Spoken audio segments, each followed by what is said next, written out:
Hello student, today we will learn 11 commerce account. Okay. Now in account we are going to start our first chapter. Our first chapter name is Introduction to Accounting. Okay. In first chapter, first of all we will learn about memorable terms, means याद रखने योग्य शब्द. Okay. In memorable terms, first word we will learn accounting. Accounting किसे कहते हैं? Okay. What is accounting? Accounting means identifying, measuring, recording and communicating of financial information. Okay. वित्तीय लेन then जो होते हैं उनको मेजर करना, कम्युनिकेट करना, आइडेंटिफाई करना, ये सारे कार्य किए जाते हैं अकाउंटिंग में. Okay. Next word we are going to learn accountancy. Accountancy में अकाउंट का जो अगर प्रॉपर नॉलेज है आपको या सिस्टमेटिक नॉलेज है तो वो कहलाता है accountancy. Okay. Here is given knowledge of recording accounting. Okay. knowledge of या systematic knowledge of recording accountancy. Okay, understood? Next word we will learn business. Business means a legal enterprises set up with a view of earning profit. ठीक है. एक जो legal enterprises होता है या संवैधानिक संस्था जो किस व्यू से स्थापित की जाती है? लाभ कमाने के व्यू से. मतलब जिसका मेन मोटिव क्या रहता है? लाभ कमाना. ठीक है. जो लाभ कमाने के उद्देश्य से स्थापित की जाती है वो कहलाता है बिजनेस या व्यापार. Next word capital. कैपिटल को हम जाने तो कैपिटल मीन्स पूंजी. इसे हिंदी में बोलते हैं पूंजी. पूंजी वह होती है जो प्रोप्राइटर्स के द्वारा बिजनेस के स्टार्टिंग में, जब बिजनेस स्टार्ट किया जाता है उस समय कैश, गुड्स या असेट्स के रूप में इन्वेस्ट किया जाता है, उसे कहते हैं पूंजी. Means that amount of cash, goods, assets which is initially invested by the proprietors. Okay. जब शुरुआती दौर पर प्रोप्राइटर्स के द्वारा केस, गुड्स या असेट्स किसी भी रूप में अगर इन्वेस्ट किया जाता है तो उसे कहेंगे हम capital. Next word fixed capital. It is part of capital. ठीक है. यह कैपिटल का ही एक भाग है, इसे कहते हैं fixed capital. Fixed capital means स्थायी पूंजी. Capital applied for purchasing fixed assets. जो पूंजी यूज की जाती है फिक्स्ड कैपिटल को परचेज करने के लिए उसे कहेंगे fixed capital. For example land, building, machinery, furniture. पूंजी का वह भाग जो इन सब में इन्वेस्ट किया जाता है. मींस भूमि खरीदने में, बिल्डिंग खरीदने में, मशीन खरीदने में, फर्नीचर खरीदने में, वो कहलाती, that is fixed capital. Floating capital. Now we are learning about floating capital. मतलब परिवर्तनशील पूंजी. ये भी कैपिटल का ही एक भाग है. Floating capital. Assets purchased for sale. जो असेट्स सेल्स करने के लिए खरीदी जाती है उसे कहेंगे फ्लोटिंग कैपिटल. फ्लोटिंग कैपिटल के एग्जांपल है स्टॉक, इन्वेस्टमेंट, ईटीसी. स्टॉक को हम खरीदते हैं बेचने के लिए. स्टॉक मीन्स रॉ मटेरियल, कच्ची सामग्री. ठीक है. ये खरीदी इसलिए जाती है बेचने के लिए. तो इसे कहेंगे हम floating capital. Next word we are learning working capital. Working capital means कार्यशील पूंजी। कार्यशील पूंजी किसे कहेंगे? Capital kept for operating daily routine activities. जो पूंजी डेली रूटीन की एक्टिविटीज को पूर्ण करने के लिए रखी जाती है बिजनेस में, उसे कहेंगे वर्किंग कैपिटल। नाम से ही समझ में आ रहा होगा आपको, वर्किंग कैपिटल मतलब कार्यशील पूंजी। वह पूंजी जो डेली रूटीन के कामकाज चलाने के लिए रखी जाती है बिजनेस में, उसे कहेंगे working capital. Next word drawing. Drawing means आहरण। विड्रॉल ऑफ कैश और goods by proprietors for his own use और domestic use, okay, we can call drawing. मतलब जब प्रोप्राइटर्स के द्वारा अपने ही बिजनेस से या घरेलू खर्च के लिए, डोमेस्टिक यूज के लिए, जब कैश, गुड्स या असेट्स निकाली जाती है, तो उस विड्रॉल असेट्स को हम कहेंगे ड्राइंग, आहरण। Next word stock. Stock means unsold goods remained on particular date और ड्यूरिंग अ पीरियड। जो बिना बिका माल बिजनेस में रह जाता है, मीन्स फिनिश गुड्स का वह पार्ट जो अनसोल्ड है, बिना बिका है, उसे कहेंगे हम स्टॉक। स्टॉक मीन्स स्कंद। डेप्टर्स, दोज पर्सन और institutions to whom goods are sold on credit। Debtors मतलब देनदार होता है। देनदार का मतलब वह व्यक्ति जिसे हमने गुड्स सोल्ड किया है, बट कैसे? क्रेडिट, ऑन क्रेडिट, उधार बेचा है। जिस व्यक्ति को हम उधार माल बेचते हैं, वो व्यक्ति हमारे लिए डेप्टर्स कहलाता है। डेप्टर्स मीन्स देनदार, okay. Now creditors, we are learning about creditors. Creditors means person from whom goods are bought on credit.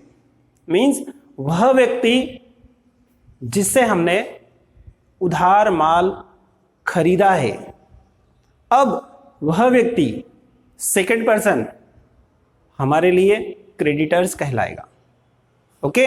Now we have completed this word. Next words I am writing on the board, okay. Okay students, these are our next word of memorable terms. Bad debts.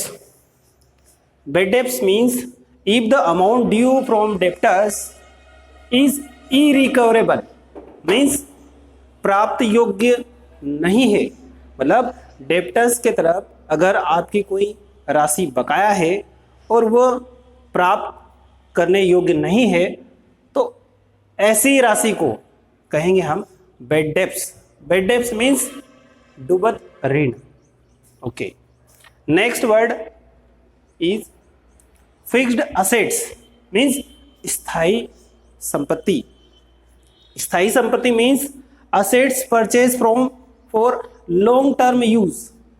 ऐसी संपत्तियां जिन्हें हम लंबे समय के लिए खरीदते हैं।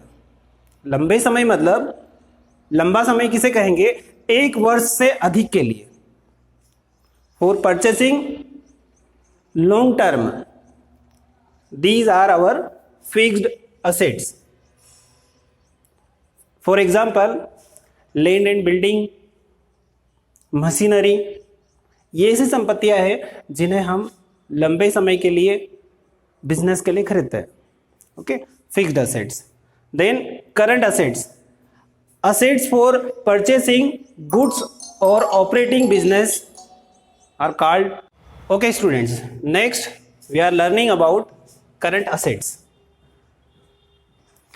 Current assets means which assets we are purchasing for producing goods and operating business. ठीक है, ऐसी चालू संपत्ति जो कि खरीदी जाती है बिजनेस को चलाने के लिए या गुड्स को प्रोड्यूस करने के लिए. ठीक है, अगर हम माल का उत्पादन करने के लिए या बिजनेस को चलाने के लिए कोई सी संपत्ति खरीदते हैं तो उसे कहेंगे हम करंट असेट्स, मीन्स चालू संपत्ति. Next we are learning tangible assets. about tangible assets. Okay, now tangible assets means assets which can be seen or touched, we can call tangible assets. means ऐसी संपत्तियां जिन्हें हम देख सकते हैं या छू सकते हैं. For example land and building, machinery, furniture, ये ऐसी संपत्तियां हैं जिन्हें हम छू भी सकते हैं और देख भी सकते हैं. Okay, next intangible assets. Assets can be not touch or seen. ऐसी संपत्तियां जिन्हें हम ना तो छू सकते हैं ना ही देख सकते हैं. ठीक है, वो संपत्तियां कहलाती है इंटेंजिबल असेट्स, मतलब अदृश्य संपत्तियां. व्यापार बिजनेस में ऐसी संपत्ति भी होती है जिन्हें हम छू भी नहीं सकते और देख भी नहीं सकते हैं. अब ऐसी संपत्ति कौन सी? ठीक है, ऐसी संपत्ति में आता है गुडविल. सबसे पहले गुडविल. गुडविल मीन्स ख्याति. अगर बिजनेसमैन या बिजनेस की सोसाइटी में पर्सनल रिलेशनशिप है, पर्सनल जान पहचान है, तो ऐसी कंडीशन में इंक्रीज होती है गुडविल. ओके, गुडविल मीन्स हम कह सकते हैं जान पहचान. जान पहचान या रिलेशनशिप इंटेंजिबल असेट्स होती है. By intangible assets we can increase our profit. हम हमारे प्रॉफिट को भी बढ़ा सकते हैं. Okay, by intangible assets. First है goodwill. For example goodwill, patent, copyright, these are our intangible assets. Now we are learning about liquid assets. Liquid assets means त्वरित संपत्ति. Those current assets which are in the form of cash. ऐसी संपत्तियां जो case के रूप में होती है या केस में परिवर्तित की जा सके. शॉर्ट समय में अगर हम केस में बदल सकते हैं या केस के रूप में है हमारे पास हमारे बिजनेस में, तो वो कहलाती है लिक्विड असेट्स, यानी कि त्वरित संपत्ति. त्वरित संपत्ति यानी लिक्विड असेट्स के माध्यम से हम हमारे बिजनेस के लेन देन या एक साल के अंदर वाले जो लेन देन है उनको शॉर्ट समय में, छोटे समय में हम पे कर सकते हैं. Next, we are learning about current liabilities. Current liabilities means the liabilities which are to be repaid in relatively short period. जो छोटे समय में, ऐसे दायित्व जिनको छोटे समय में, शॉर्ट टाइम में पे किया जाता है. छोटा समय अब किसे कहेंगे हम? छोटा समय मीन्स 12 मंथ के अंदर. इन 12 month if the amount we have to pay in 12 month, so these are our current liabilities. Means अगर साल भर के अंदर आपको पे करना है किसी दायित्व का तो वो कहलाते हैं आपकी करंट लाइबिलिटीज, मीन्स चालू दायित्व. Long term liabilities, the liabilities which are not be repaid in short period.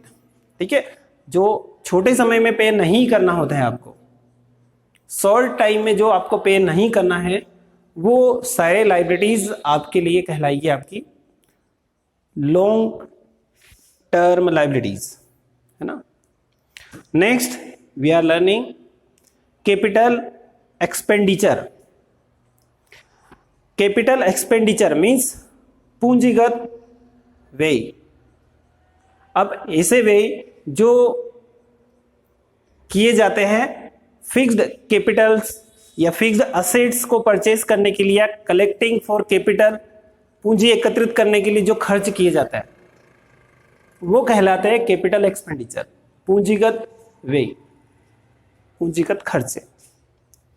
Revenue expenditure, expenses incurred on purchase of goods, running business, promoting sales। ठीक है, आपको अगर प्रमोट करना है सेल्स को बढ़ाना है, और सेल्स को बढ़ाने के लिए अगर आपको खर्च करना है या खर्च किए जाते हैं तो वो खर्च कहलाएंगे revenue expenditure. Next firms means business unit. जो बिजनेस की यूनिट्स होती है उन सभी यूनिट्स को मिलाकर बनता है एक फर्म। ठीक है, now today we have completed our memorable terms in chapter number 1, introduction to accounting. Okay, next, okay, now we are learning users of accounting information. Okay, now there are two users of accounting information. First user, internal users, and second one, external users. In internal users, first will come proprietors of enterprises. Means the proprietors can check his business condition by using accounting information. Okay, next, shareholder. The shareholders can invest his money by checking accounting information about business. Okay, यहाँ पर proprietors के लिए accounting information useful है और share holder के लिए भी, means अंशधारी के लिए भी। इसके बाद में एम्प्लॉइज, कर्मचारी। For employees useful accounting information also. Then manager can operate business by accounting information easily. अगर मैनेजर के पास अकाउंटिंग इंफॉर्मेशन, सारे अकाउंट्स की डिटेल अगर अवेलेबल है तो उनकी सहायता से मैनेजर बिजनेस को इजीली मैनेज कर सकता है। ये है इंटरनल यूजर्स, आंतरिक उपयोगकर्ता अकाउंटिंग इंफॉर्मेशन के। इंटरनल यूजर्स के अलावा एक्सटर्नल यूजर्स भी होते हैं अकाउंटिंग इंफॉर्मेशन के लिए। एक्सटर्नल यूजर्स में दो प्रकार के यूजर्स होते हैं, डायरेक्ट यूजर्स और इनडायरेक्ट यूजर्स। मतलब वो डायरेक्टली चेक करते हैं, देखते हैं अकाउंटिंग इंफॉर्मेशन को, उसके बाद में इन्वेस्ट करते हैं। जैसे ये फर्स्ट है इन्वेस्टर। जो व्यक्ति अपने व्यापार में इन्वेस्ट करते हैं अपनी मनी, वो without any information they will not invest their money in our business। ठीक है, बिना किसी जानकारी के वो इन्वेस्ट नहीं करेंगे। उनको हमारे बिजनेस के बारे में इंफॉर्मेशन अवेलेबल होना चाहिए और वो अवेलेबल होगी अकाउंटिंग के द्वारा, तब जाके वो हमारे बिजनेस में इन्वेस्ट करेंगे। इसके बाद में creditors. We have learned about creditors in last videos. Okay, creditors means लेनदार। If you want to purchase goods, assets on credit. So creditor, in this condition, creditor will not give their assets and goods without any information.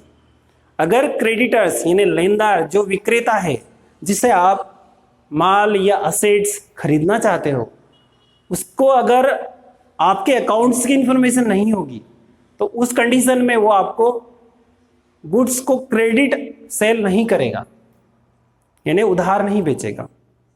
तो creditors के लिए भी, और creditors, एक तो creditors वो होते हैं जिनसे हम उधार खरीदते हैं, इसके अलावा उधार ले भी तो लेते हैं हम पैसा। अगर उधार पैसा आपने लिया किसी से या आगे लेना चाहते हो आप, तो इस कंडीशन में क्रेडिटर्स को अकाउंटिंग इंफॉर्मेशन के माध्यम से ही इंप्रेस कर सकते हैं हम और उनसे पैसा लेन पर ले सकते हैं। लेंडर्स के लिए भी अकाउंटिंग इंफॉर्मेशन इंपॉर्टेंट है। फिर आता है इनडायरेक्ट यूजर्स। इनडायरेक्ट यूजर्स में रिसर्चर्स, जो शोधकर्ता होते हैं, उनके लिए भी अकाउंटिंग इंफॉर्मेशन जरूरी है। इसके बाद में गवर्नमेंट इंस्टीट्यूशंस, जो शासकीय संस्थाएं होती है, वो भी आपके अकाउंट्स को चेक करती हैं। देन टैक्स को अप्लाई किया जाता है, आपके ऊपर लागू किया जाता है उस कंडीशन में। लेबर्स यूनियन, जो कर्मचारी संगठन है, उनके लिए भी अकाउंटिंग इंफॉर्मेशन यूजफुल है। कॉमर्शियल इंस्टीट्यूशन, ठीक है, जो वाणिज्यिक संस्थाएं हैं, उनके लिए भी अकाउंटिंग इंफॉर्मेशन उपयोगी होती है। ठीक है, now we have completed account users of accounting information.